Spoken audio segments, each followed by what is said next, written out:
Vamos começar, né? 10 minutos, eu acho que já tá bom, e aí todo mundo vai, que a gente tem um caso clínico hoje para discutir, a gente vai separar as salas. Eu vou compartilhar aqui com vocês. Ó, eu estou compartilhando, aí eu não vejo mais vocês, viu, gente? Então, aí qualquer coisa aí eu vou precisar de ajuda. Deixa eu ver se eu abro aqui. Aparece aí para vocês. Aparece Aparece. sim, já está aqui. Agora eu não consigo tirar esse negócio que fica aqui em cima. Eu sou meio burrica. Para a gente não está aparecendo Na nada. nossa tela não aparece nada, não. Tá aparecendo, não? Ah, Não, fica falou alguma coisa em cima, só é, aparece o que slide fica mesmo. aqui. Compartilhamento, não sei das quantas, um bocado de Não, coisa. Ah, então ótimo. Então para a vamos gente lá. só tá a tela da aula. Uhum. Tá bom, então vamos Tá lá. bom? A gente vai falar hoje de atendimento na sala de parto, cuidado paliativo. Vamos lá. Então, eu preciso sempre repetir, né, que é em parceria com a Maternidade Climério de Oliveira, UF, Bebicé, que eu não tenho nenhum conflito de interesse para poder fazer essas apresentações. E aí, eu queria só deixar isso para vocês, né, um dia pronto, me acabo, pois seja o que tem que ser, morrer, que me importa, o diabo é deixar de viver. Acho que é bem reflexivo isso para a gente começar a pensar na aula de hoje, né? Eu queria dedicar isso está na tese de Lisandra, que é a médica da medicina fetal lá da USP, que fez o curso de cuidado paliativo perinatal, que colocou isso aqui no Brasil, e ela tem umas sacadas maravilhosas. Então, a gente vai dedicar esse momento às gestantes com fetos com malformação, de seus filhos nascidos mortos, e os que, mesmo nascendo vivos, irão morrer no pós-parto, pela força e coragem no percorrer de um caminho que, qualquer que seja ele, cursará com dificuldades imensuráveis. Então, todo esse estudo, tudo isso que a gente está fazendo é pensando nessas pessoas, né? Que é uma situação única na medicina, na qual uma pessoa se preocupa com um ente querido doente, que faz parte do seu próprio corpo, um filho que ainda não encontrou a vida fora do útero, mas está próximo da morte, gerando desafios em diversos âmbitos, físico, psicológico, social, familiar e espiritual. Vamos lá.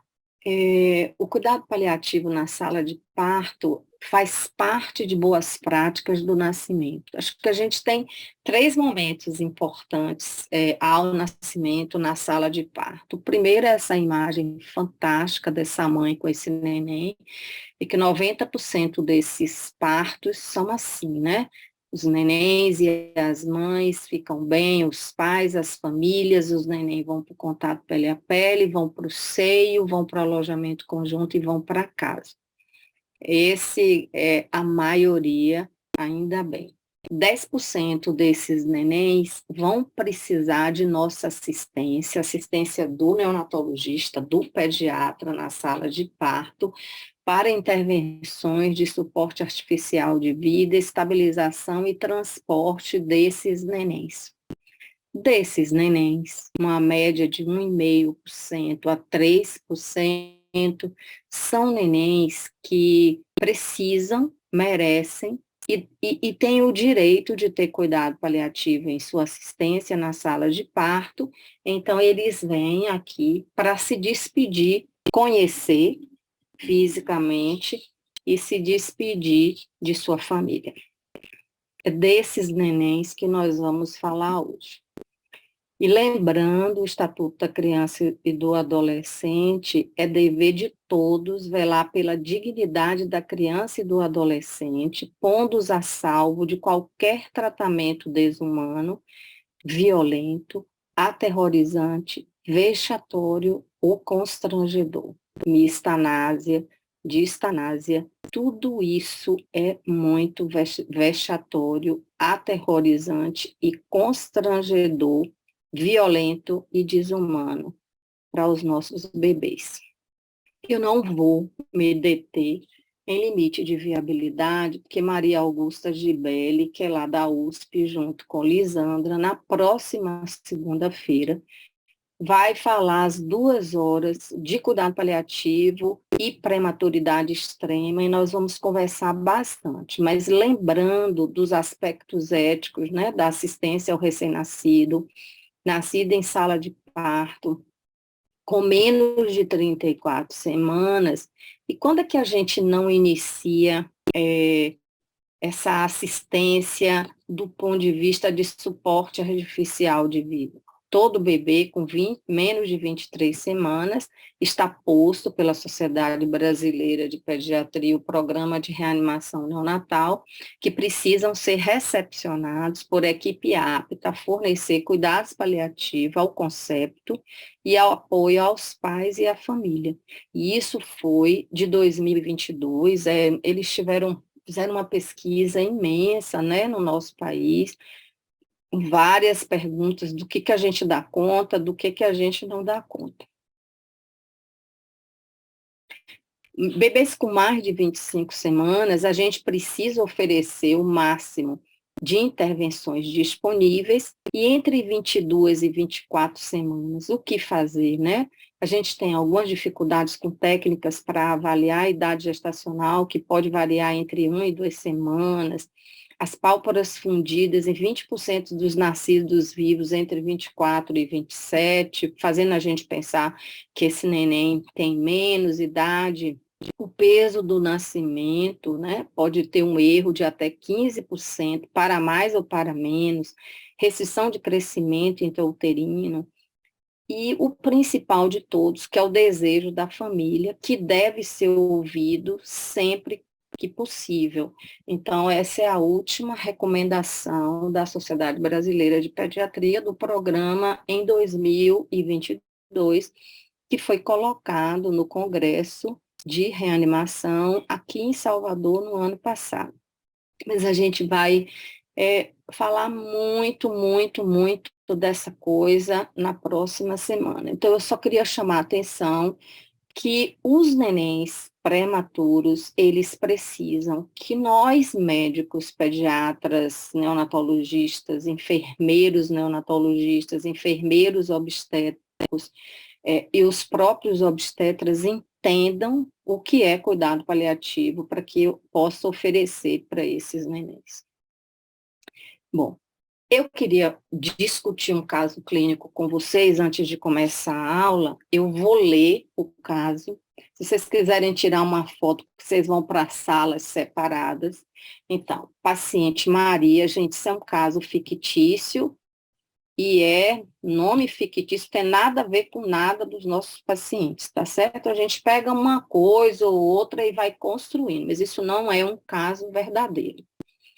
Então, paciente Maria, 28 anos, solteira, enfermeira, gesta 1, para 0, aborto 0, sem comorbidades. Estava com idade gestacional de 23 semanas. Deu entrada na emergência obstétrica com bolsa rota franca. Foi iniciado tocolítico, betametasona e antibiótico terapia, amplamente orientada sobre os riscos do parto prematuro extremo, sendo ofertado possibilidade de realização de cuidados paliativos na sala de parto ou reanimação por se tratar de feto em idade gestacional em limite de viabilidade. Optou por não realizar ressuscitação, por acreditar que isso era o melhor interesse do seu filho. O neném nasceu, foi recebido em campos aquecidos e mantido na sala de parto no colo de sua mãe. Evoluiu com desconforto respiratório importante, foi oferecido fotos, rituais, a entrada da família, dentre todas aquelas outras coisas que a gente fala, vestir roupa, fazer rituais de despedidas religiosas, etc. Depois de algumas horas, a mãe disse não suportar mais ver a luta do filho e solicitou medidas de suporte artificial de vida, mesmo contra as orientações médicas. Diante da angústia materna, o neném recebeu suporte artificial de vida e foi encaminhado para a UTI. Dá para eu passar? Vocês copiaram aí? Que podem ter alguma dúvida, que eu não estou em todas as salas. Eu queria que vocês discutissem, nós estamos em 60, vou botar 10 salas de 6, ou 6 salas de 10.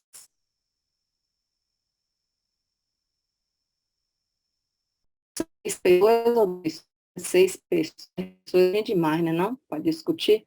Vamos lá. Com idade gestacional de 23 semanas, você ofereceria a possibilidade de escolha da família entre cuidado paliativo e suporte artificial de vida, diante da solicitação materna de suporte artificial de vida, algumas horas após o nascimento, o que você faria? Em caso de discordância entre os pais ou entre os pais e a equipe, a quem cabe definição da conduta? Eu vou dividir aqui, viu? Espera aí um minuto.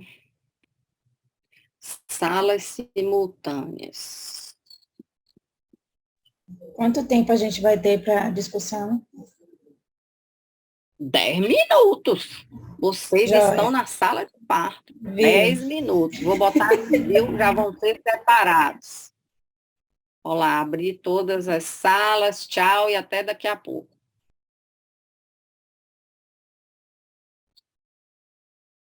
E aí, gente? Quem foi que encontrou aí uma resposta para essas perguntas? Quem quer falar? Temos vários, né? Vários caminhos a seguir, muitas dúvidas. Mas, assim, nossa turma foi unânime. Todo mundo, os 8, raciocinou igual. Foi o quê? A nossa também. A nossa foi bem parecida. A gente imaginou assim, né? Que sendo um bebê de idade gestacional tão pequena, né? Numa família que já estava conversada desde o início, e a gente imaginou assim, que seria para manter a postura médica, né, da não reanimação mesmo e dos cuidados de conforto, visto que levar o bebê reanimado para a UTI traria muitas sequelas para esse bebê. E talvez essa família não esteja vislumbrando, né, esse processo tão sofrido que vem pela frente. Agora, imaginemos algumas coisas assim, por exemplo, cuidar do sintoma, né, da angústia respiratória do bebê através de medicação, né, e cuidar da família também, já que alguém não estava suportando, que pelo menos alguém da família permanecesse com a equipe e fosse liberado caso não pudesse todos ficarem. A nossa preocupação em ninguém da família permanecer é porque a gente sabe também que a ausência cria fantasmas na cabeça dos familiares, né? E que eles podem estar imaginando que alguém fez uma verdadeira monstruosidade com o bebê. Então, a gente imaginou uma assistência melhor à família, recolher a criança em um lugar que tivesse uma certa privacidade e que realmente, se na unidade não tivesse esse lugar no centro obstétrico, que seria uma unidade de cuidados intermediários, mas para continuar dando medidas de conforto e não fazer intervenção de terapia intensiva. Foi isso que a gente fechou. Muito bem. Quem mais? Eu sou Nilma Souza. Oi, né? Oi Nilma. Oi, boa noite. Eu, como intensivista, sou técnica, enfermagem, trabalhava em UTI, para mim, cuidados paliativos é muito complicado, né? Então, assim, eu estou entrando nessa reunião justamente para aprender e saber como vou me comportar, né? Como se comportar diante dessa situação. Porque, assim, é angustiante mesmo ver a família, de repente, pode ter sido tudo muito bem conversado, mas diante da situação, a família começa a querer mudar de opinião, né, começa a querer fazer uma intervenção na vida dessa criança. Então, assim, a gente faria mesmo um suporte, né, respiratório para a criança não sofrer, mas e depois? E daí? Depois daí, deixaria a criança em um lugar reservado com alguém da família até que a criança completasse o seu ciclo?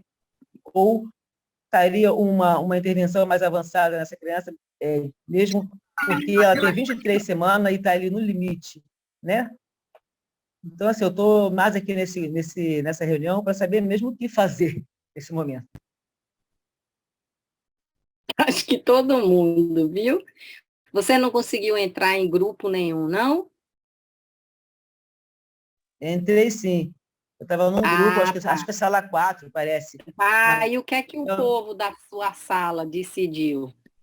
Então, fazer uma intervenção só para a criança não sofrer, né? Na verdade, né? Fazer um auxílio respiratório. A gente estava se questionando se tinha sido ofertado alguma medida de suporte ao bebê. Porque para ele estar em sofrimento, pode não ter sido ofertado o medicamento adequadamente para essa falta de ar que ele estava sentindo. Para a família ter ficado angustiada, alguma coisa de errado estava acontecendo, né? Alguma falha ali estava tendo.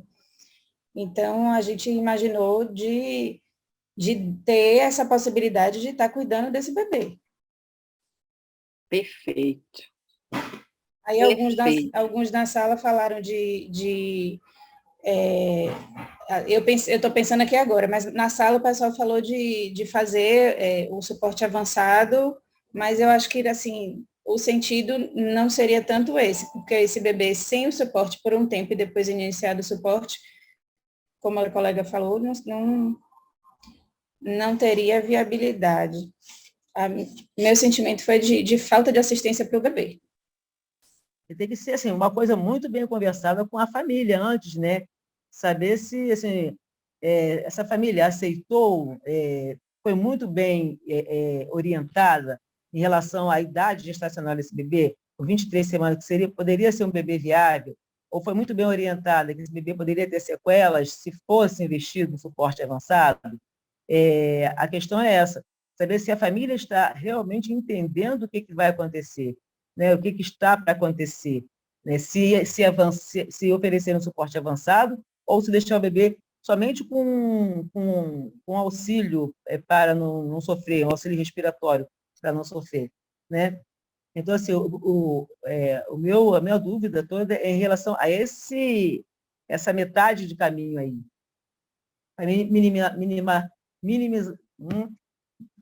Para fazer o mínimo possível de sofrimento na vida dessa criança. Entendeu? Entendi. E quero lhe contar que, nesse caso, a família foi extremamente, exaustivamente conversada e profissional de saúde, e ela quem fez a opção por cuidado paliativo pleno. O que chamou a atenção de você? Meg já disse do grupo dela, a Paloma já disse. Alguém mais quer opinar alguma coisa? Eu vou deixar vocês sem resposta, porque vocês vão resolver isso na semana que vem. Alguém quer falar mais?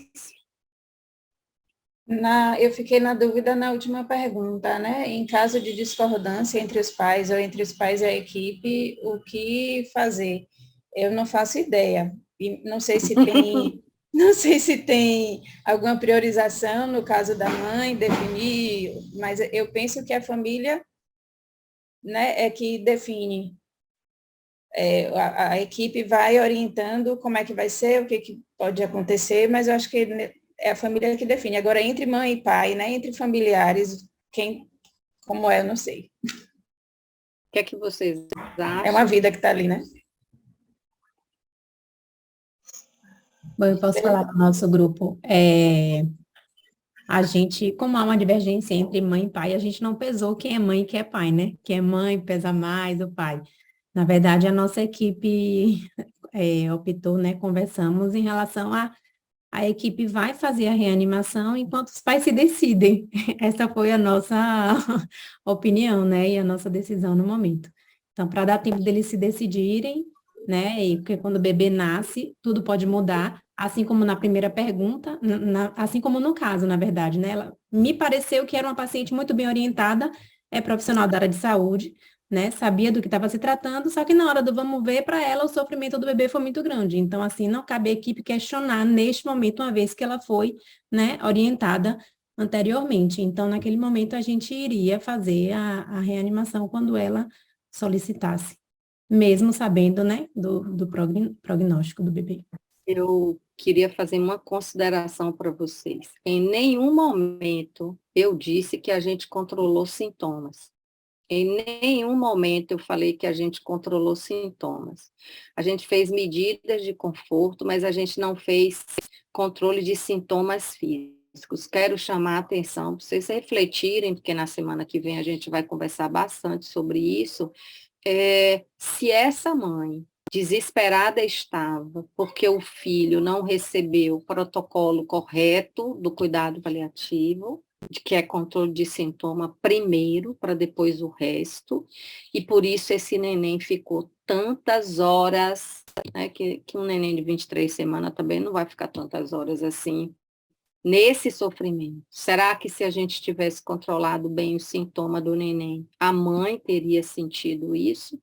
É só para a gente pensar o nosso fazer, é só para a gente pensar que a gente não pode entubar um neném e virar as costas, é só para a gente pensar que intubação não é a melhor resposta, é só para a gente pensar que as decisões, elas precisam ser compartilhadas, mas nós, profissionais de saúde, principalmente médico, neste caso é o médico, não estou querendo defender médico, tá, gente? Nem colocar médico acima de ninguém, entendam.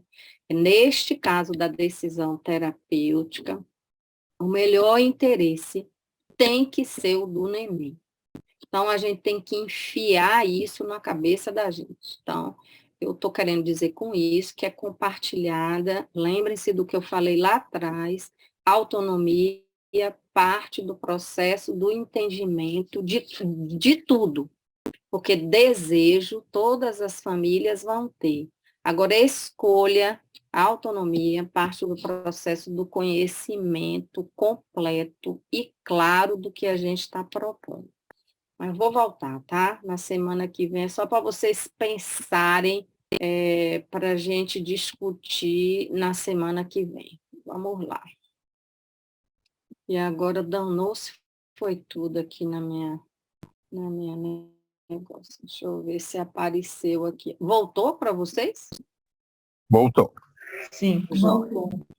Tá. Então, pensando nisso, é preciso que a gente escolha a que a gente quiser, das opções que a gente tem, uma escala de dor para os nossos nenéns na sala de parto. Não importa qual é de verdade, qual é a que a gente vai escolher no meio de tantas, mas é preciso que a equipe saiba que é essa e que a equipe seja treinada em aplicar a sua escala de dor e que os nossos nenéns na sala de parto tenham avaliação da sua dor, do seu desconforto, se tem convulsão ou não tem convulsão. Então, o neném que está morrendo é igual a profissional de saúde colado no neném. O fato da gente estar fazendo cuidado paliativo não quer dizer que o neném precisa ser abandonado, é ao contrário, tá? Então, é preciso que a gente escolha, treine e afixe isso lá na sala. Bom, também a gente vai falar sobre isso, eu nem devia ter colocado isso aqui, provavelmente o Guta vai falar. Os fetos, entre 20 e 22 semanas de gestação, eles têm dor, né? Então, a gente não pode dizer que eles não têm dor. A Lisandra está bem lá, em Oslo, eu acho que ela está na Finlândia, a tese dela de doutorado é exatamente dor nos fetos muito pequenininhos. Então, os nenéns têm sintomas de final de vida que a gente precisa estar atento. Agitação, dispneia, neuroirritabilidade, dor, aumento de secreção. Então, a gente precisa estar atento para que a gente possa tratar. A gente precisa aplicar a escala de dor. Escolham, treine e afixe. A gente tem estratégias farmacológicas e estratégias não farmacológicas. Então, a primeira coisa não farmacológica é a gente conversar e preparar a família o máximo que puder. A gente sabe que às vezes não tem tempo, a mulher já chega parindo, mas na maioria das vezes a gente tem. E a gente precisa ter percepção dos pais ao sofrimento, como que eles estão elaborando, não sei se a palavra é elaborar, mas como eles estão expressando esse sofrimento para que a gente possa tratá-los, acolhê-los lá na sala de parto, prevendo que a gente, com isso, está interferindo na evolução para luto complicado. A gente tem várias estratégias não farmacológicas, né? Essas estratégias visam promover esses estímulos táteis, né? Que é o que a gente chama de teoria do portão. Então, a gente faz contato pele a pele, que aumenta o vínculo, promove o calor, diminui a dor, diminui a dispneia, oferece segurança e o não abandono. Gente, lembre, neném tem luto, tá? Contenção manual. Então, é a posição das mãos sobre as mãos e os pés do bebê, sem impedir o seu movimento. Se ele estiver no berço, não estiver com a mãe, né? Até com a mãe a gente pode fazer isso. Envolver o neném em cobertas, dando atenção especial para manter os membros inferiores mais livres. A sucção não nutritiva. Não vou botar chupeta, nem devia estar aqui essa coisa.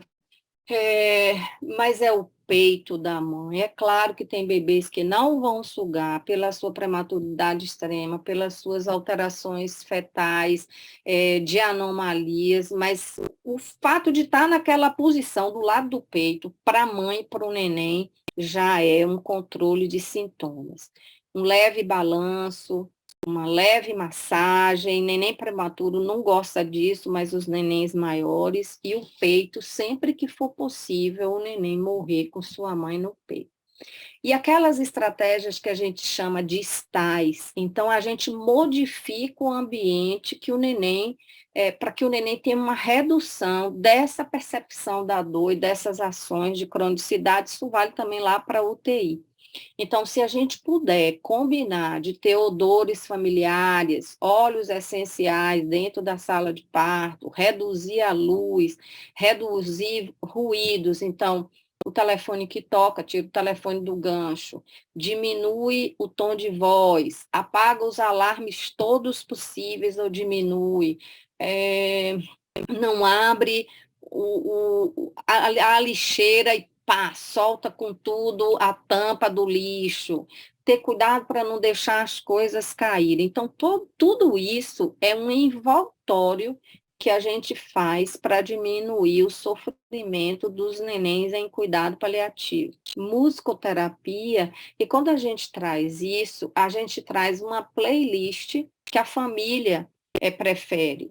É claro que se chegassem a isso, a gente deve perguntar, você quer que a gente coloque música? Qual é o tipo de música que você quer? Hoje a gente tem acesso a várias músicas, né? Todas essas plataformas. Às vezes a mãe diz, eu sempre botei para meu filho música de niná e eu queria colocar. Então, ter atenção a isso e conversar suavemente. Isso não é um momento para a gente estar falando no Facebook, no Instagram, ouvindo vídeos, contando a história do final de semana da gente. Às vezes a gente está em pé ali no balcão da sala de parto, está todo mundo no silêncio e a gente está pererê, pererê, pererê, pererê, conversando, achando que isso é uma coisa respeitosa e isso não é respeitoso e nem faz bem para o neném. E a saturação sensorial, que é em português os 3 Cs. É coberta, conversa e chupeta. Leia-se aqui, chupeta é sucção não nutritiva, é sucção no seio, no máximo um dedo enluvado. A gente trabalha muito sem essa conversa de chupeta, mas até a chupeta pode. Eu queria pedir quem tiver com seus áudios ligados, por favor, desliguem. E a pergunta para vocês levarem hoje, qual é o melhor lugar do mundo para um recém-nascido que está em cuidados paliativos na sala de parto? Bom, e como tratamento medicamentoso na sala de parto, a gente tem algumas opções, né?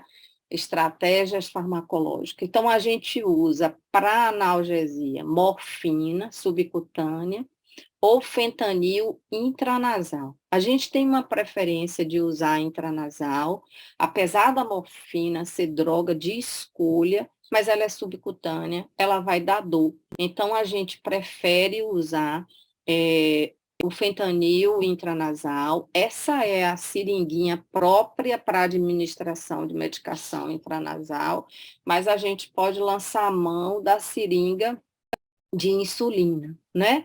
Então, a gente dilui de 5 a 25 microgramas por ml e vai administrar 0,1 a 0,5 ml narina, ou a gente vai 1 a 3 microgramas por quilo. Então, a gente vai diluir e sabe lá quanto tem 0,1 e quanto tem 0,5, né?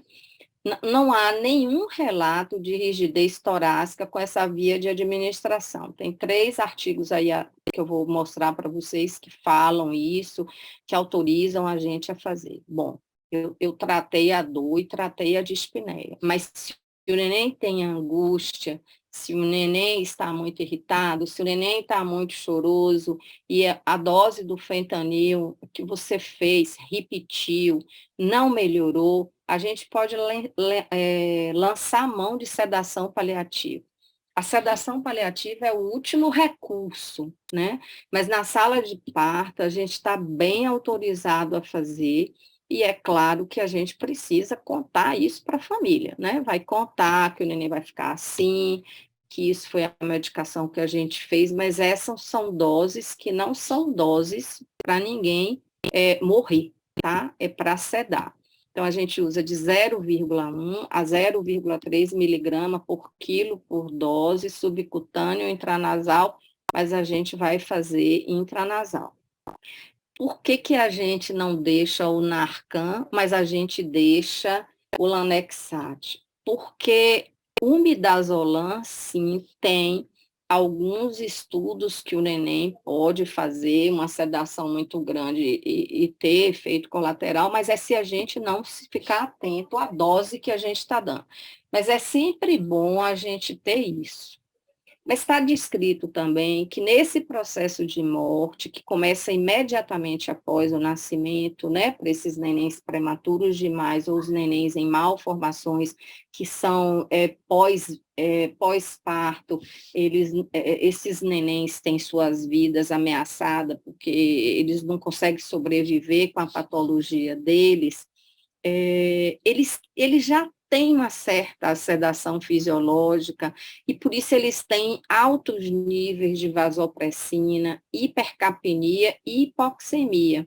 Então, se a gente entende isso como uma narcose fisiológica, se a gente combina, né, com medidas não farmacológicas, às vezes isso é suficiente, mas é preciso que a gente esteja o tempo todo avaliando esses nenéns. A gente não pode sair de perto desses nenéns. Aqui é um artigo que fala sobre sedação e analgesia nos bebês, ele é bem legal, né, de 2021. A gente tem esse que fala do final de vida e os sintomas nos nossos nenéns, e esse que fala sobre a dor e esse estresse desses sintomas, né? Então, se a gente está tratando estresse, a gente precisa usar mais sedação do que analgesia. Se a gente está tratando dor, a gente precisa usar mais analgésico, tá? É bem legal de ler esses 3 artigos. E quando a gente fala em final de vida, a gente fala muito em medidas comuns. Então, a gente precisa ter atenção para esse momento que a família está vivendo, como que a gente está se comportando diante dessa família e o que elas precisam.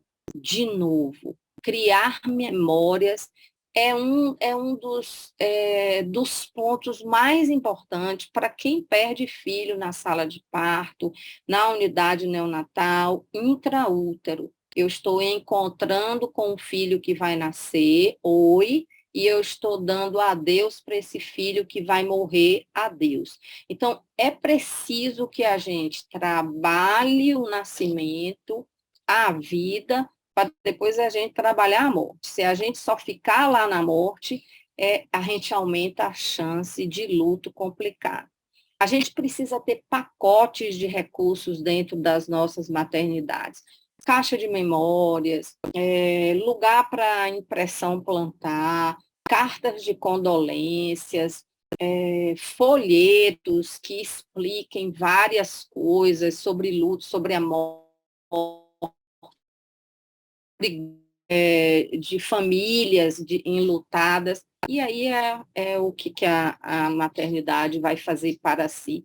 Segmento desses casais, eu já tinha falado lá no ambulatório, por 6 meses ao ano, as cartas de condolência, culto, super importante, que as maternidades, os hospitais, e isso se estende para a pediatria, possam ter cultos semestrais, cultos ecumênicos semestrais, cultos anuais, para que aquelas famílias que perderam seus filhos possam visitar, né, e se encontrar, se enlutar, celebrar também a dignidade, a vida dos seus filhos. A gente pode plantar juntos, a gente pode soltar balões juntos, e por aí vai, né? É sempre bom a gente oferecer reunião para revisão. Então, às vezes, o filho morre, vai embora, mas depois ela quer saber, quer perguntar tudo de novo, e a gente precisa estar atento da importância da necrópsia, do serviço de verificação de óbito, que aqui no nosso estado é muito complexo. Bom, e como que a gente pensa, deixa eu tirar esse negócio que está aqui na minha frente, tem um trem aqui na minha frente que eu estou com medo de mexer e sair da aula. Como que a gente faz quando a gente está diante de um natimorto, uma morte neonatal iminente, uma anomalia congênita grave, sem possibilidade de vida ou alta probabilidade de morte, né? Como que a gente faz isso? Como que a gente recebe esses nenéns, essas famílias, esses casais?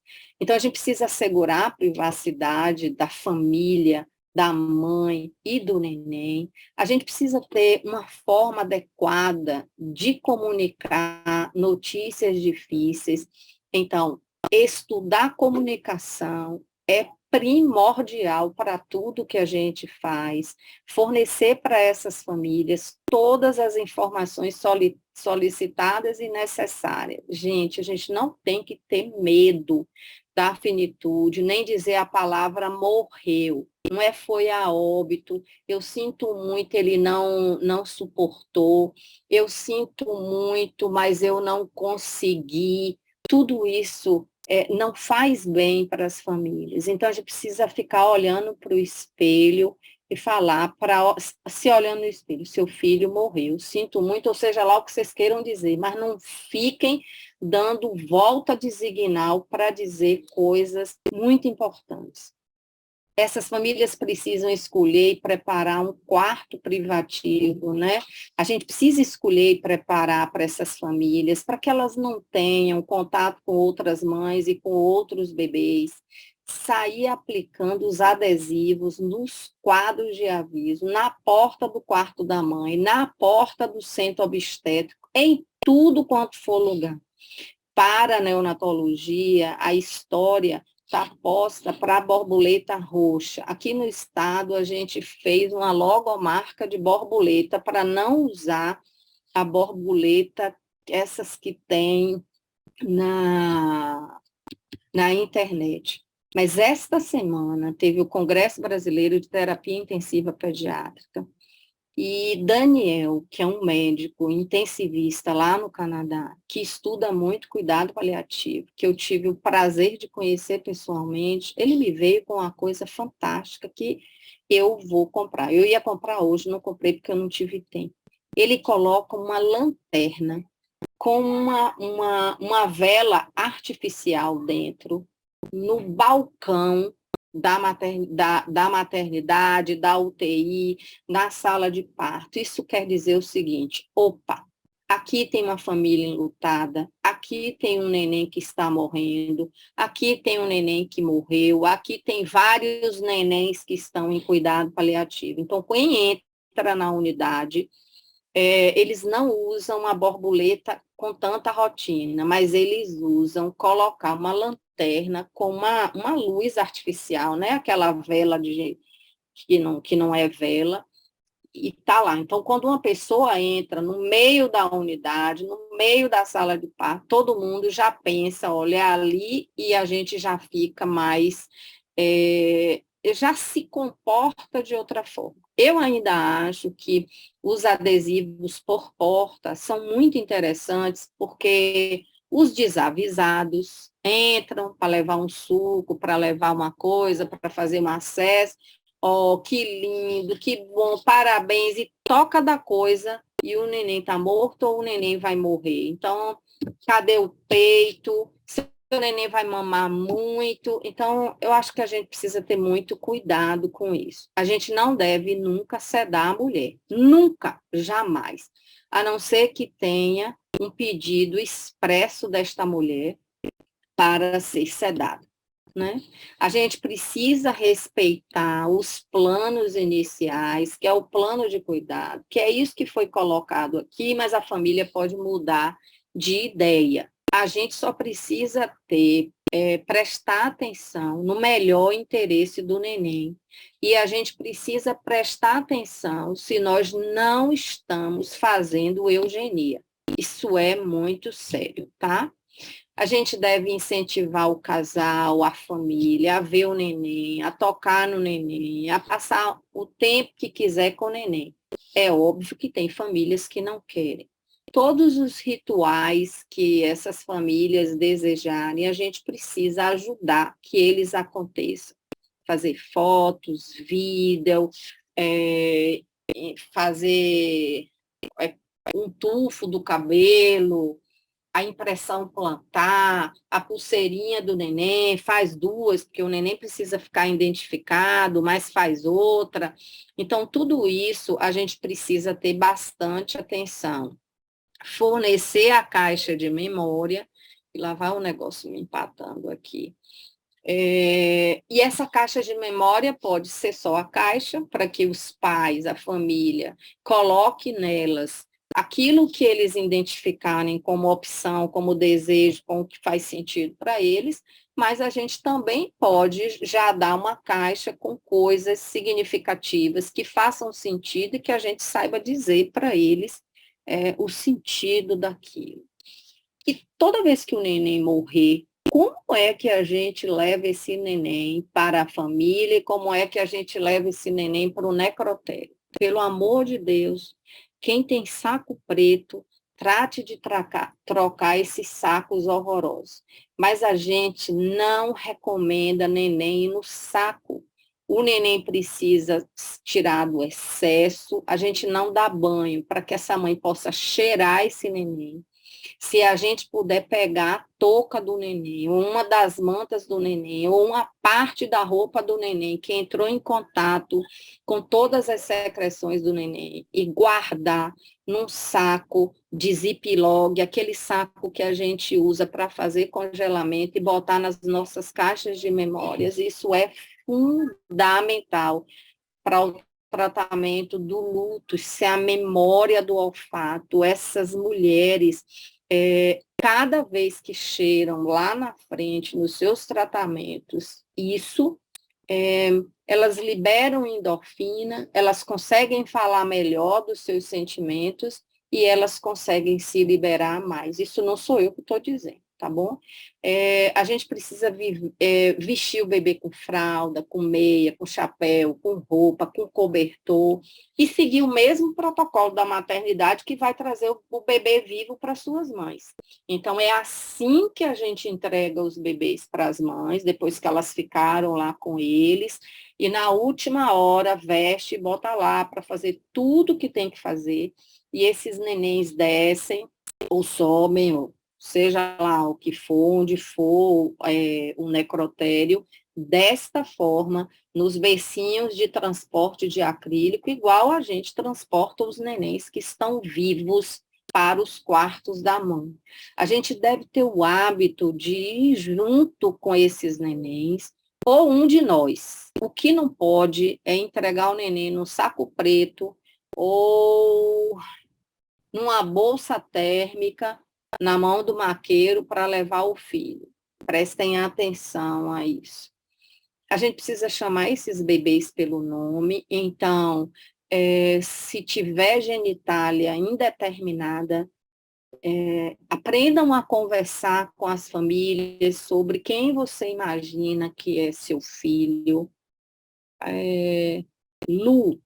Luan, e não importa, comecem a chamar o neném desse nome que está no imaginário desses pais, né? A gente precisa manter uma certa distância dessa família, dessa tríade, mas a gente não pode abandoná-los. Então, a gente fica por ali, abre a porta, sai, daqui a pouco a gente abre de novo, vem cá, olha, e a gente precisa estar o tempo todo vigiando e velando, né, essa família, e a gente precisa ter cuidado com o corpo. Depois a gente quer fazer o babygram, a gente quer fazer fotos, a gente quer fazer uma biópsia, a gente quer coletar exame, não importa, a gente não pode deixar o corpo do neném ser violado. A gente tem que ter muito cuidado para que não aconteça nada com o corpo do neném, nada que eu digo físico, né? E o que a gente vai fornecendo? Então, as caixas de memória são as mais diversas, se vocês entrarem aí, vocês vão ver nos diversos lugares, mas é mecha de cabelo, é impressão de mão e da pegada, é o carimbo da placenta, é foto do bebê, a primeira roupa do bebê, e essa, se puder, é no saquinho de ziploc, que é fechado, pulseira, etiqueta de identificação do bebê, cartões e cartas escritas pelo pessoal, deixa uma carta impressa mais ou menos, mas sem assinatura.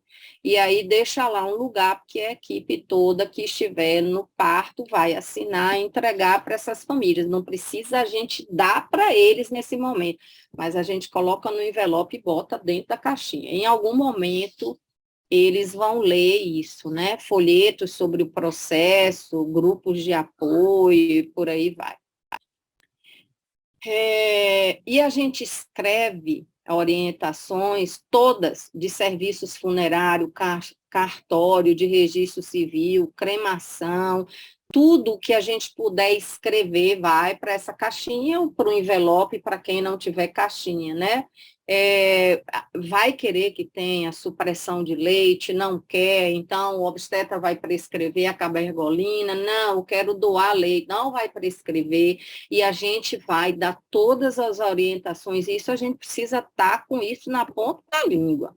Como é que vai ao banco de leite, como é que faz a doação, tudo. É o banco de leite, aquele banco de leite da minha cidade vai buscar o leite em casa. Então, eu vou oferecer um número e a senhora vai ligar, o seu marido vai ligar, ou sua mãe vai ligar e o banco de leite vai buscar. Então, todas essas coisas a gente precisa saber informar. Todos os cuidados pós-alta, que é muito do obstetra, né? As consultas médicas e exames complementares para investigação, então, se vai para o geneticista, se vai para o endócrino, que horas que vem pegar a ressonância de corpo inteiro, que horas que vem pegar o babygram, aonde vai pegar o resultado cariótipo do exoma, seja lá o que for. E se a gente tiver um grupo de apoio ao luto, a gente também vai informar isso para essas famílias. Lembrem-se que essas informações precisam ser dadas a alguém da família que é identificado como responsável por coisas burocráticas. Pai e mãe não podem ser tirados de estarem juntos com seu bebê. Toda vez que a gente chama o pai para poder falar, olha, o atestado de óbito o senhor vai levar no cartório que fica no terceiro andar, que funciona de tal hora. A gente parece um papagaio repetidor, P. A gente tirou esse pai de estar com o filho, de estar enlutado, de expressar seu sentimento e deu à mãe a sensação de que o seu parceiro ou sua parceira, não importa, não se importa com ela, com a dor dela, com o sofrimento dela ou dele, quando a gente pensa em pessoas trans. Esses são os exames, eu já tinha falado isso com vocês na outra aula, né? Então, a gente faz o raio-x do esqueleto, que é o babygram, as fotografias que a gente precisa mesmo se preparar para isso. Normalmente, a gente tira a foto com o celular da pessoa que a família identificou como a pessoa importante. Essas fotos são guardadas, não pode ser do nosso celular, e elas são enviadas por e-mail. Se a gente puder previamente já dizer quem vai ser o geneticista, envia e apaga. Se não, essa pessoa que vai ficar com as fotos, a gente precisa comprometer de que essas fotos ficarão guardadas debaixo de 7 chaves, porque não são coisas muito agradáveis para os pais. Lá, em algum momento, eles vão ver, né? Se a gente for fazer cariótipo, 5 ml de sangue em tubo heparinizado. Se a gente for fazer aquisoma, 5 a 10 em tubo de EDTA, que é o sangue do cordão. A gente sempre deve guardar esses tubos na porta da geladeira. Se vai fazer erro inato de metabolismo e o bebê estiver vivo, papel de filtro, igual a gente coleta para teste do pezinho.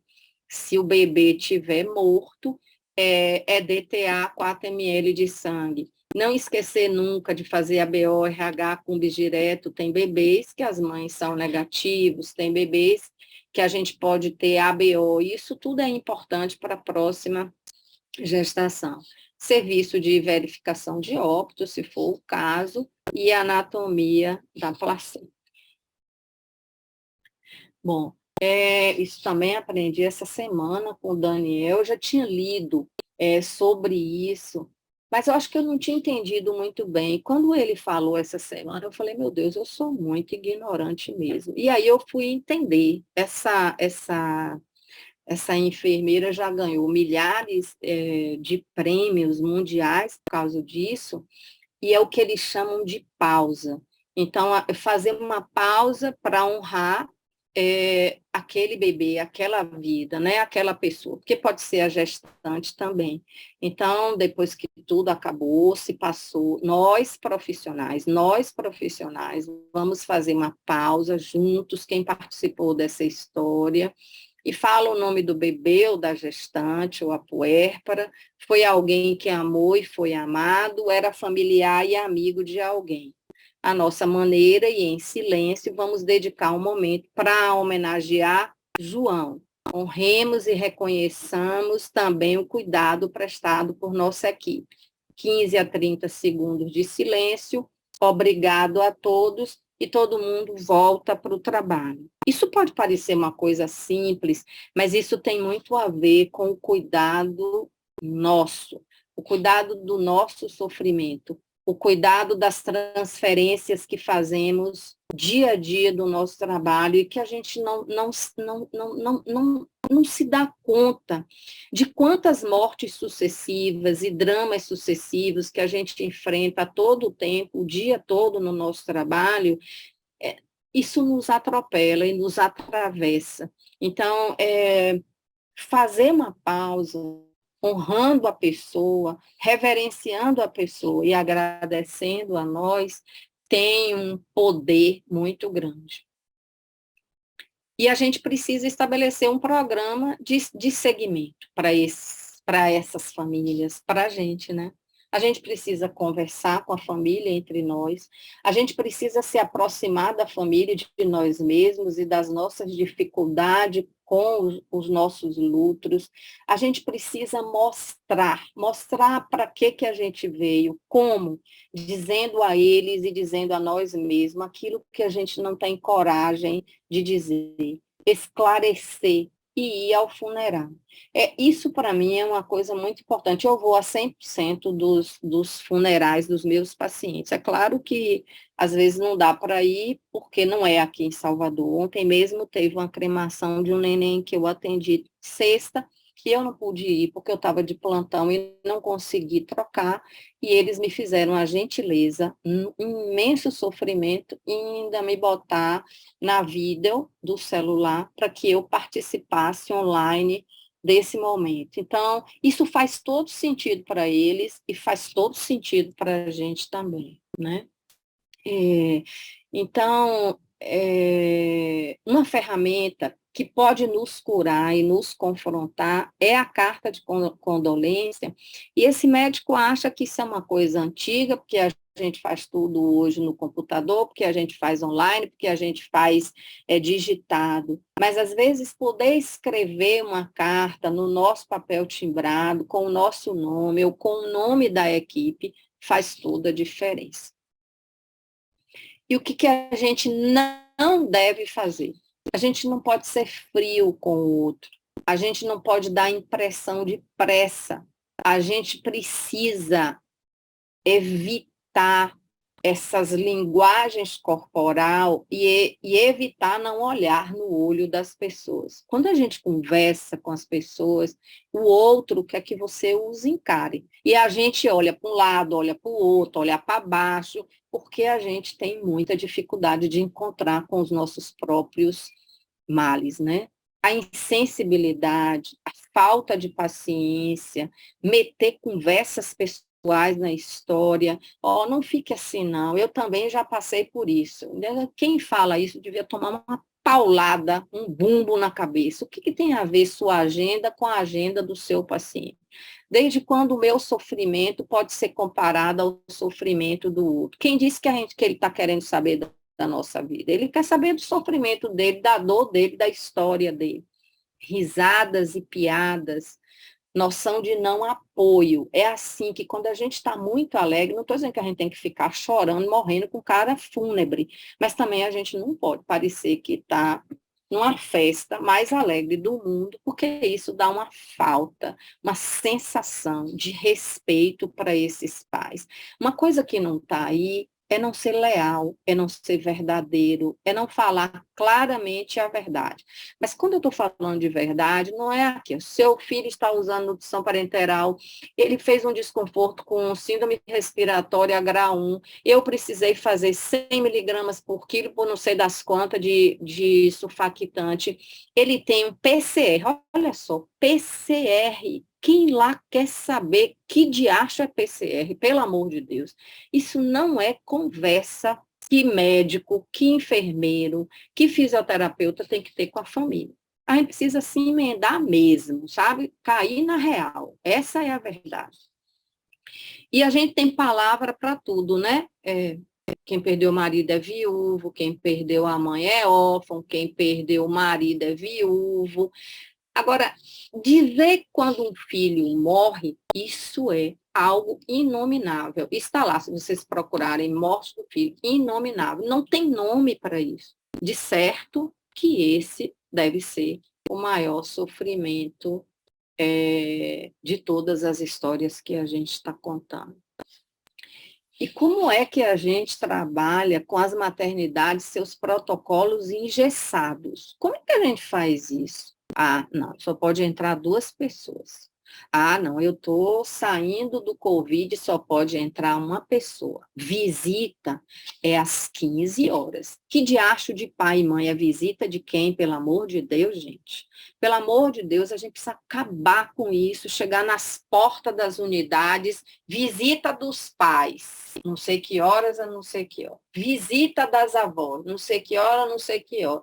Gente, visita. Não é pai e mãe, nunca foi e nunca será. A gente precisa acabar com isso. Acabar de achar que a gente não pode levar o bicho de estimação para dentro das nossas unidades. Acabar com essa história de que se a gente for fazer um ritual e vier o vô, a avó, o tio, o irmão de 5 anos, a criança vai ficar traumatizada. É todo mundo muito formado em Freud. Eu fico achando graça porque ninguém nem nunca estudou isso e fica dando palpite sem saber. A gente precisa colocar o nosso coração, a nossa empatia, o nosso respeito, a nossa solidariedade, a nossa compaixão com o sofrimento humano. Quem está morrendo precisa de amor. E não somos nós que temos isso para dar.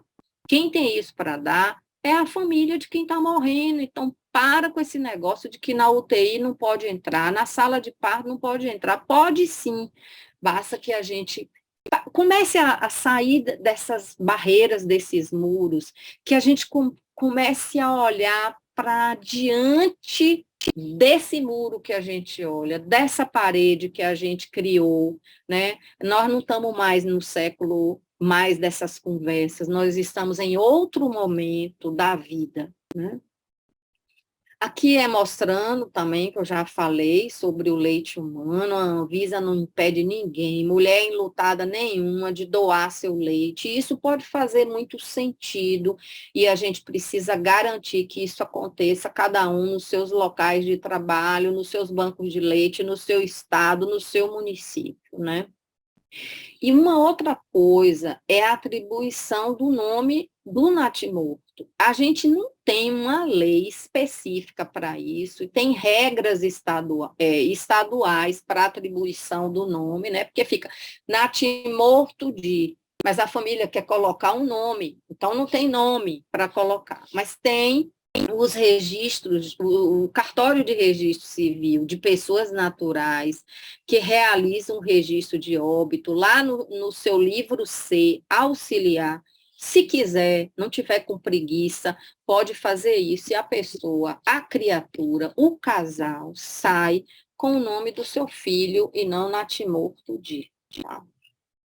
Aqui é falando que a gente tem o direito a levar o corpo do nosso filho, não importa que tenha 300 gramas, 400, ou seja, resto placentário, paciência, é isso que representa meu filho. Meu filho tinha 10 semanas, eu só acho um monte de restinho ali, mas esse é meu filho, e eu quero levar. Então, a gente pode levar para sepultar, para cremar, a gente não precisa transformar isso em lixo hospitalar se a família não quiser.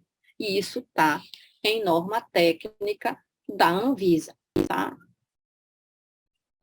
E será, depois de tudo isso, que a gente está melhorando com essas coisas que a gente tanto fala? O que envolve mesmo a boa morte? É preciso que a gente treine, é preciso que a gente se prepare antecipadamente. A Organização Mundial de Saúde tem um negócio bem legal de cuidado paliativo, que entender que isso é um momento sagrado, que a gente precisa deixar eles sozinhos, que a gente precisa respeitar, que a gente precisa velar, que a gente precisa estar lá, e que a gente precisa seguir esses pacientes e a gente precisa cuidar de nós mesmos, e alguém tem que fazer isso nessa história. Eu já estou terminando. Eu quero ver se dessa vez vocês escutam. Me digam aí se vocês estão escutando, tá? Que eu não botei fone, fiz isso umas 10 vezes hoje. Escutam? Sim. Não. Não, não. Não, sem áudio. Meu Deus, por que isso tá sem áudio, gente? Peraí. Porque aí não tem condição, não.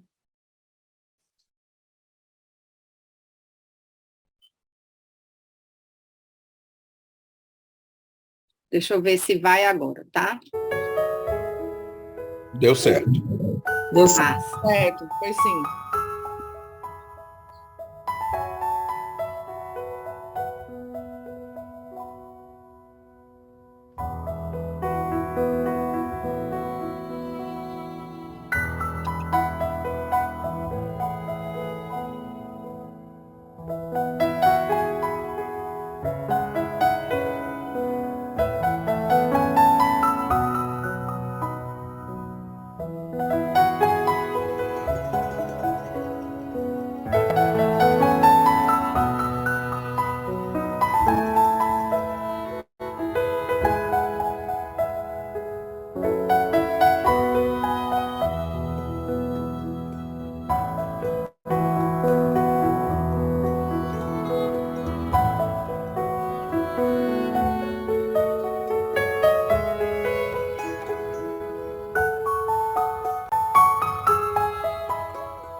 Então, eu queria terminar dizendo para vocês que cuidados paliativos não significam mais ajudar as crianças a morrerem bem, mas sim ajudar as crianças e suas famílias a viverem bem. E então, quando o tempo for certo, ajudá-los a morrer com suavidade.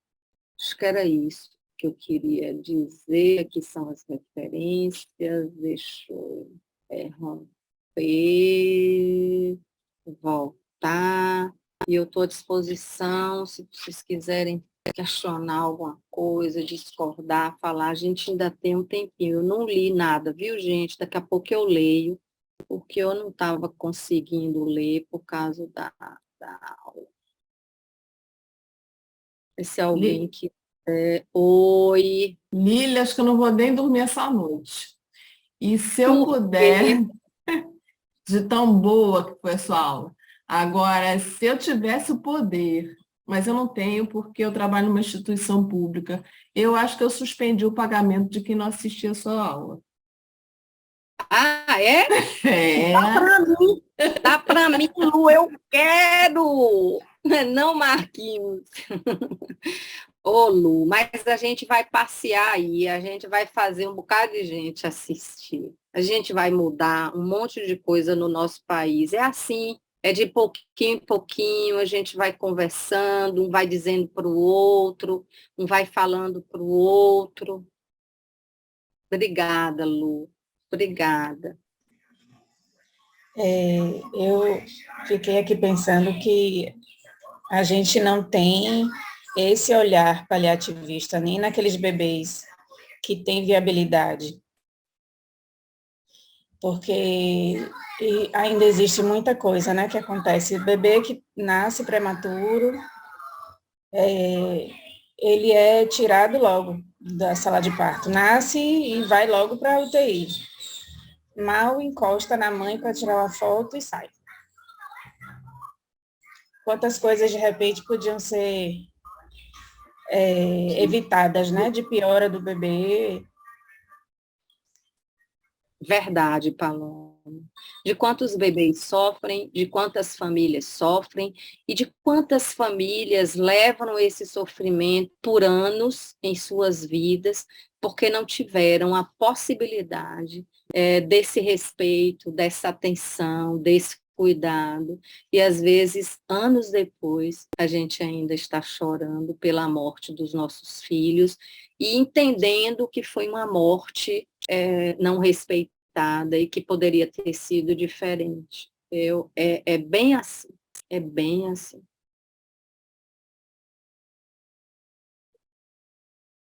Sinta-se abraçada, Palominha. Todo o meu acolhimento e todo o meu respeito por você, viu?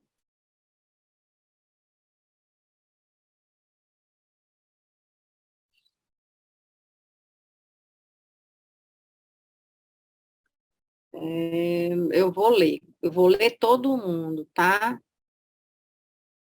Eu vou ler tudo que está aqui, agradeço tudo que está aqui, que eu não pude ler ainda. Alguém quer me perguntar alguma coisa? Tem.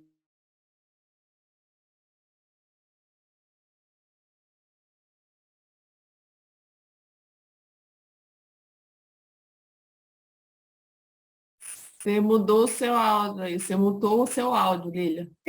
Se alguém pensa que pode fazer alguma coisa, se quer discordar, a Lucinha já vai suspender o pagamento das pessoas, vai ser uma revolução lá no hospital dela. Eu acho que eu só tenho um link para a aula de hoje. Será que tem para as próximas?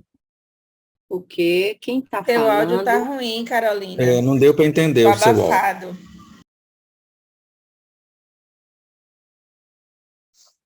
Quem foi que falou? Vera Lúcia? Não. Foi Carolina. Carolina, Desculpa. a gente não conseguiu te entender. Você quer tentar de novo? Vou tentar. Eu acho que eu só tenho o link para a aula de hoje. Será que vocês podem me passar o link para as próximas? Obrigada. É a mesma, é o mesmo link, sempre. Toda Ai, tá bom. segunda-feira, às 19 horas. A próxima semana, nós vamos trabalhar limite de viabilidade.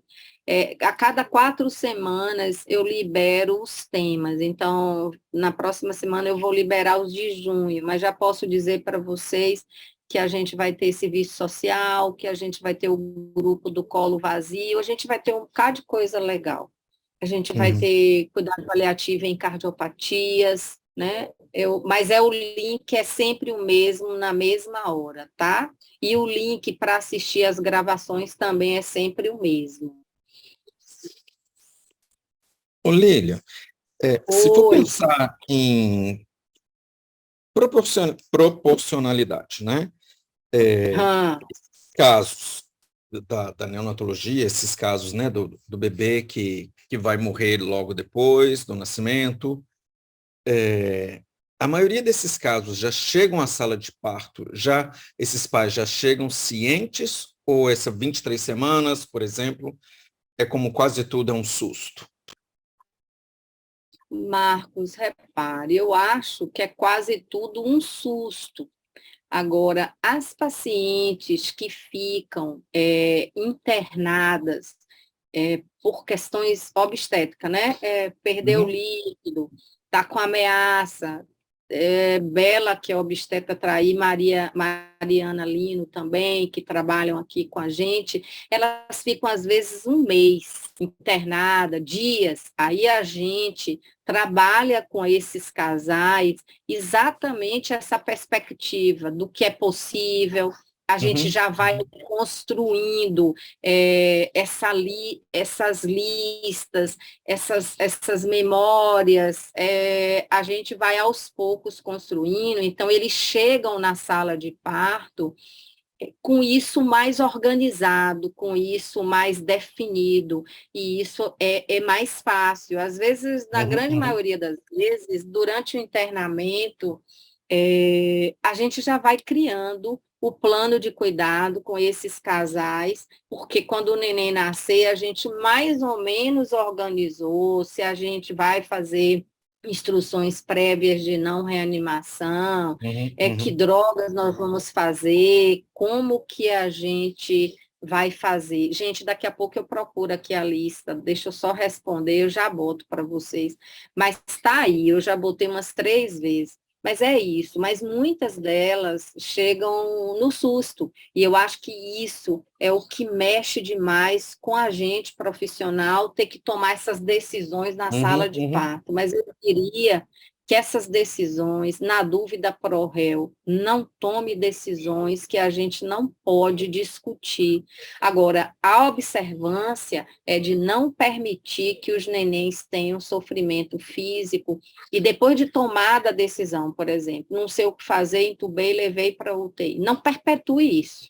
Não perpetue isso. Isso é uma ponte para fazer as discussões que a gente precisa fazer 24 horas, 48 horas e saiba dar um passo para trás, que é o mais difícil, eu acho. Fazer extubação paliativa em neonatologia é o maior desafio de todos os desafios que a gente pode ter, e a gente vai ter uma discussão dessa com o Neulânio, que é um neonatologista lá de Brasília, ele fala muito sobre isso, então a gente vai ter, mas a gente não tem uma resposta. Ele me disse que ele não faz, então eu disse a ele que eu estou ganhando dele, porque eu já fiz várias vezes. Então, é uma coisa muitíssimo difícil, mas a gente precisa saber que a gente está fazendo suporte artificial de vida, mas que a gente precisa entender o momento de parar. Não estou falando de eugenia.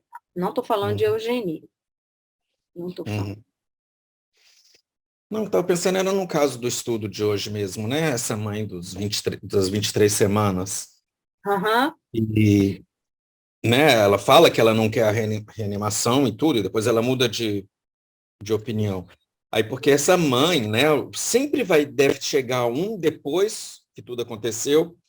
Ah, mas olha, esse bebê aqui sobreviveu, se tivesse deixado de sobreviver, né? Então, essa coisa do imediatismo ali para tomar solução deve ser muito mais difícil para vocês. Então, Essa mãe desse caso em especial, que é um caso que aconteceu do mais ou menos, não é todo verdadeiro, o que a gente queria chamar a atenção é que esse neném, ele não foi bem conduzido do ponto de vista do controle de sintomas. E isso deu muito sofrimento para uma mãe profissional de saúde, que o neném passou 2 horas em pleno sofrimento. Então, vocês me disseram que neném não ia ter sofrimento físico, e eu entendo que o melhor para o neném é não levar para UTI. Mas, já que ele está sofrendo, então você faça alguma coisa e leve para ele morrer no tempo dele, sem sofrimento. O que a gente queria chamar a atenção é disso mesmo, e a gente precisa estar apto a fazer controle de sintomas, por isso que a gente não pode sair da sala. A gente precisa ficar com o neném até a hora da sua morte. Com vontade ou sem vontade, a gente precisa fazer. Tem algumas perguntas aqui no site, mas a última que está aqui é Valéria dizendo que tem sentido muita falta dessa informação das consultas e orientações feitas antes do parto ao neonatologista. Ah, tá, ela não fez uma pergunta, ela fez uma consideração, e é verdade. Mas se essas mulheres não tiverem a oportunidade de serem atendidas pela gente ainda antes, essas que ficam um tempo internada, vai chegar de supetão e você vai ter que lidar com isso, e você mesmo vai ter que ter uma boa saída e um bom acolhimento. Por isso que é importante que a gente tenha noção de cuidado paliativo, por isso que é importante que a gente saiba se comunicar. Quando a gente teve o congresso em 2000, nós estamos em 2023, foi dezembro de 2021, dezembro de 2021, que a gente já estava voltando para congresso presencial.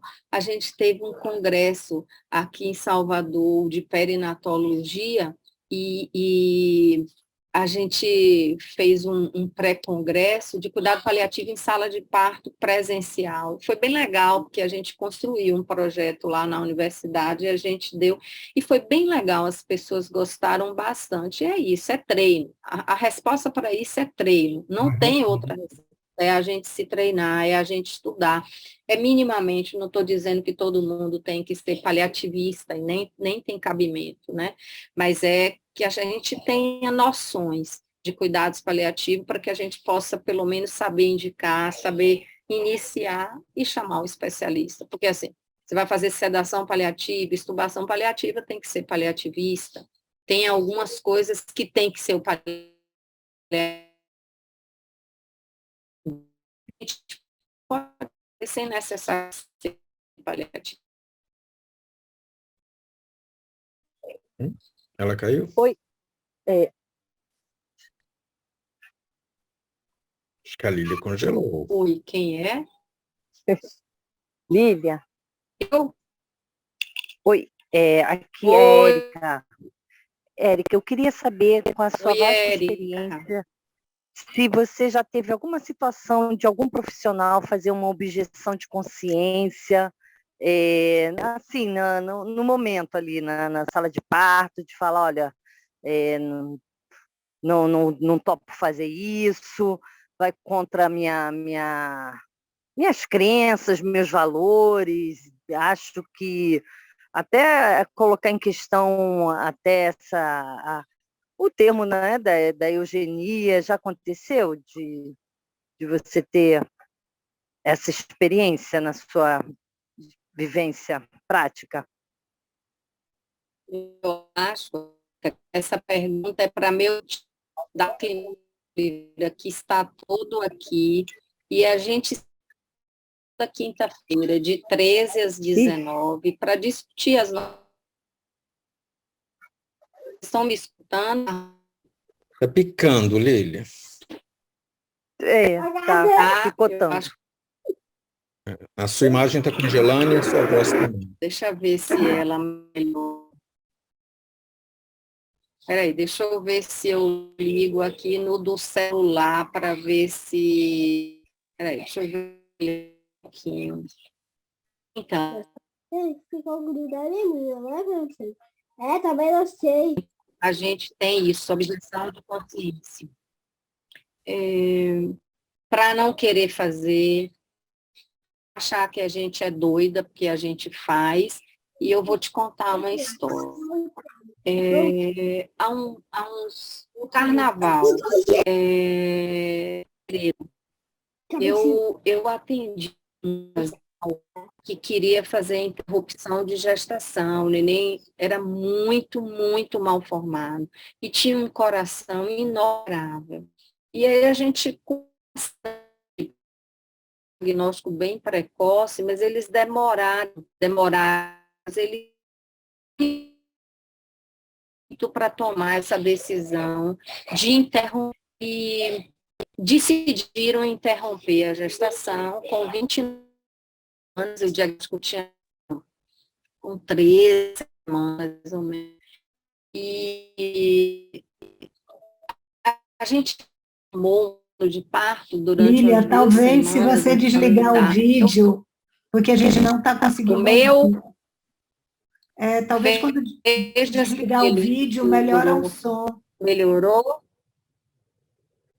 Melhorou? Melhorou. Acho que sim. Melhorou. Estão me ouvindo? Sim, sim. Não está picotando mais. Obrigada. A gente mandou esse plano de cuidados sempre para o chefe de polícia, o chefe de... E a gente tem trabalhado para evoluir nisso, para que a chefe da neonatologia do centro obstétrico receba, para que receba uma lista com antecedência do paciente. Muito bem. Mas fui no centro obstétrico, eu fui no centro obstétrico recebê-los, conversar com eles, para poder conversar com o... E a obstetra me disse o seguinte: eu não vou fazer parte disso, eu não vou botar comprimido, eu não vou estar presente, eu quero ver como você vai fazer, porque eu não vou fazer. Aí a outra obstetra disse: eu também não vou fazer isso, porque você mais parece uma assassina do que uma médica. Então, Érica, a gente vivencia isso. O que eu tenho para lhe dizer é que a gente precisa ter certeza do que a gente está fazendo. A gente precisa ter respeito ao que a gente faz. E a gente precisa não entrar no esquema da raiva. É difícil. Mas a gente precisa separar a nossa raiva e entendendo que o problema está no outro, não é nosso. A gente fica muito triste, a gente passa momentos muito difíceis com essas questões, mas a gente tem que encontrar um caminho de convencimento, um caminho de entendimento, e aqueles que têm objeções mesmo, que não querem fazer, a gente precisa que a diretoria desça e faça. O que a gente não pode voltar atrás em algo que é científico, que é o dia todo a gente está vendo que faz sentido, que melhora e que o mundo todo está fazendo. Mas a gente tem, principalmente para interrupção de gestação e para não intubação de pacientes na sala de parto quando eles têm desconforto e que nós, neonatologistas, intubaríamos aquele paciente em 100% das vezes. Então, isso é muito difícil, mas aos poucos a gente também vai ensinando, é por isso que a aula faz diferença. É ensinando, é conversando, é fazendo protocolos, e eu vou dizer que não existe um protocolo para o cuidado paliativo. Existem normativas, existem recomendações do Conselho Federal de Medicina, do Conselho de Bioética, muitos artigos mostrando o que é melhor, mas o cuidado paliativo, ele vai em confronto com a moral e com a ética das pessoas, não que o cuidado paliativo seja amoral, mas é porque nós fomos ensinados de outra forma, porque nós não conseguimos lidar com a finitude, porque nós não conseguimos falar da morte, haja vista que a gente diz, quando a gente vai dizer a uma família que o filho morreu, a gente diz: seu filho não aguentou, seu filho, eu não consegui, como se fosse culpa nossa, né? seu filho virou estrelinha, seu filho... E tem tantas coisas, eu já ouvi tantas coisas, mas a gente nunca consegue dizer, eu sinto muito, seu filho morreu. A gente não consegue fazer isso. Então, são as nossas dificuldades mesmo, né? Você vê, deixa eu ver aqui, que falou que eu não conhecia, que se identificou como técnica de enfermagem, me lembre o nome, não sei se ela ainda está, da dificuldade.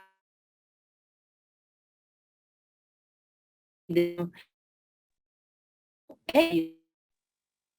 Eu falei, Nilma?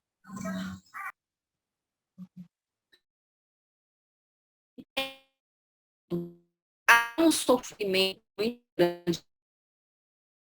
Falar de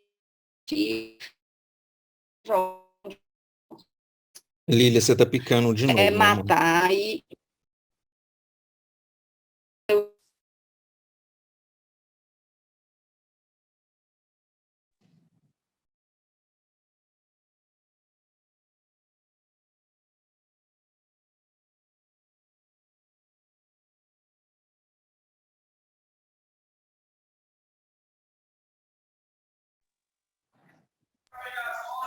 Ela caiu, eu acho.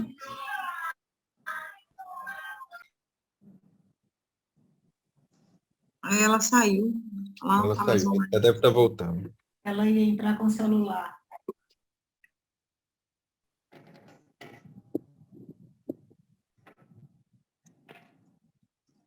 desculpem, será que agora voltou? Sim, voltou. Eu mudei de lugar aqui para ver se voltou. Mas é isso. É um aprendizado eterno, diário, e é isso.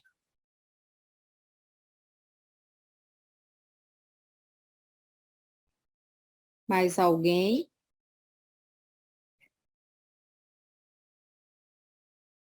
Bom, então eu vou... Oi. De macaco, primeira vez. Rosária, você quer perguntar alguma coisa? Desculpa, perdão. Tudo bem, super desculpado. Gente, boa noite, então, boa semana para vocês. E na semana que vem, às 19 horas, nós nos encontraremos para falar sobre limite de viabilidade, né? Então, a gente vai falar só mesmo dos prematuros na sala de parto, os prematuros na unidade, internados, e que evolui de uma forma que a gente precisa repensar, tá bom? Muito obrigado, foi um prazer estar com todo mundo de novo essa semana. E muito obrigado. E a gente se vê segunda, na mesma hora, no mesmo link. Convidem quem vocês quiserem. Um grande abraço para todos. Tem gente ainda pedindo a lista. A lista? A lista está no chat, gente, lá no início do chat. Peraí, mas às vezes a pessoa entrou, ela está ali, acho que ela entrou depois. Entrou depois, né? É porque eu não estou conseguindo sair pronto, agora eu já consegui. Espera aí, deixa eu ver se eu pego a lista aqui de presença e boto aqui agora. Espera. Lista de frequência. Lista de frequência. Deixa eu colocar aqui para vocês. Só um minuto.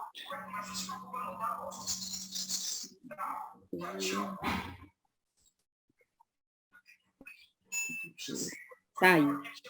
Lista de frequência colocada.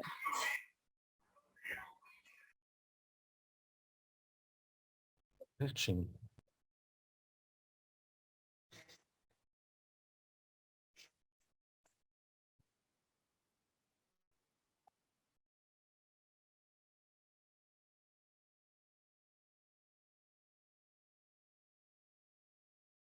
Muito obrigado. Eu ligo. Obrigada, Marquinhos. Você sempre presente nessa história. Você vai ficar um neonatologista de mão cheia. Então, mano, porque realmente eu fico muito encantado. Uma hora dessa a gente vai te trazer dos Estados Unidos para você vir morar aqui na Bahia com a gente. Uai, é só fazer mala. Deixa a gente abrir nosso hospital que você vai fazer suas malas direitinho. Certinho, meu amor. Beijo, beijo para todo mundo. Beijo, Ianzinha. Acho que maravilha, meu amor. Que Deus te abençoe, viu? Te ilumine Amém. sempre. Que coisa mais Amém. linda, quanta inspiração, Lilian. Gratidão profunda. Tá aqui Prazer. cada vez mais encantado. Gratidão. Cada vez mais encantado. Isso mesmo, Indira. Beijo. Parabéns. Beijo grande. Gratidão, minha querida. Seu vídeo voltou, Lilian. Agora você está indo. Eu mudei de lugar. Cris, quanto tempo que eu não lhe vejo? Conquista está fazendo frio. Você está aí em Conquista, Cris. Tô aqui. Beijo em todo mundo, Cris. Vou dar sim, pode deixar. Tá, diga o povo para vir assistir a aula, que eu mando os convites direto. Eu vi mesmo no grupo, por isso que eu corri para entrar. Eu mando para Fernanda e para Alda. Ela fala que manda para todo mundo. E a gente já começou a falar muito desse assunto agora aqui. Tem um amigo meu aí com vocês, Ricardo. Ricardo, isso mesmo. Ele está revolucionando. Nós somos muito amigos. Nós somos muito amigos. Gente boa, maravilhosa, viu? Muito bom. Amei hoje. Foi um prazer lhe ver, Cris. Um beijo. Prazer meu também. Beijo. Tchau. Boa noite.